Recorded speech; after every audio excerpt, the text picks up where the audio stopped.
আজ অনেক দেরি হয়ে গেছে, প্রচণ্ড শরীর খারাপের জন্যে সকাল সকাল আসতে পারিনি। এখন চলে এসেছি রাধা মাধবের মন্দির পরিষ্কার করছি। তোমরা দেখো প্রত্যেক দিন আমি কিভাবে রাধা মাধবের মন্দির সিংহাসন মুছে পরিষ্কার করে রাখি। না সিংহাসন মুছলে প্রচুর ধুলো পড়ে, দেখতে খারাপ লাগবে।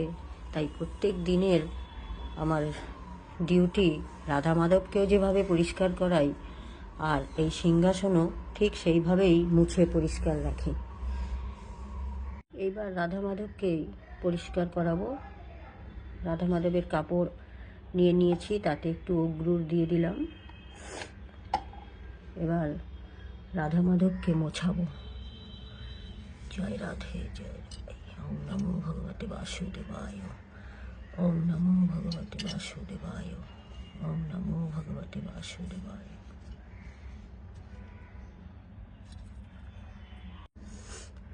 এইবার রাধা মাধবকে মুছিয়ে দিচ্ছি।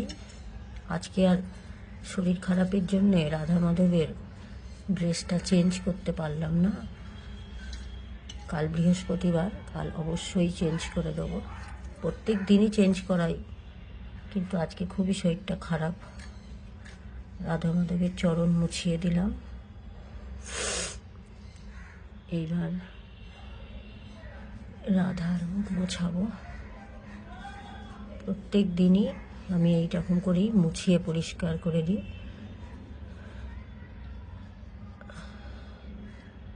না মোছালে ভালো লাগে না। এবার মা লক্ষ্মীকে করি পরিষ্কার। প্রত্যেক দিনই আমি এইভাবেই মা লক্ষ্মী সবাইকেই মুছিয়ে পরিষ্কার করে দিই, কারণ প্রত্যেক দিন অনেক জল দিয়ে অভিষেক করা সম্ভব হয় না। তাই অল্প করেই কাপড় দিয়ে অগ্রুর দিয়ে সব ফটোই মুছিয়ে পরিষ্কার করে দিই। এবার রামকৃষ্ণ সারদা মা রয়েছে, তাকেও মুছিয়ে দিলাম। রাধা মাধবকে মোছানোর পর একটু আরতি করতে হয়।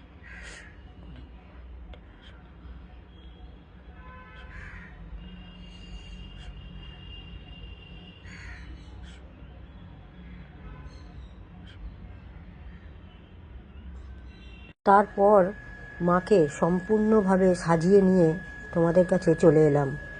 মাকে দেখে প্রণাম জানিও। আজ তবে এটুকুই থাক, আবারও আসবো পরের ভিডিওতে রাধা মাধবকে সঙ্গে নিয়েই। রাধে রাধে।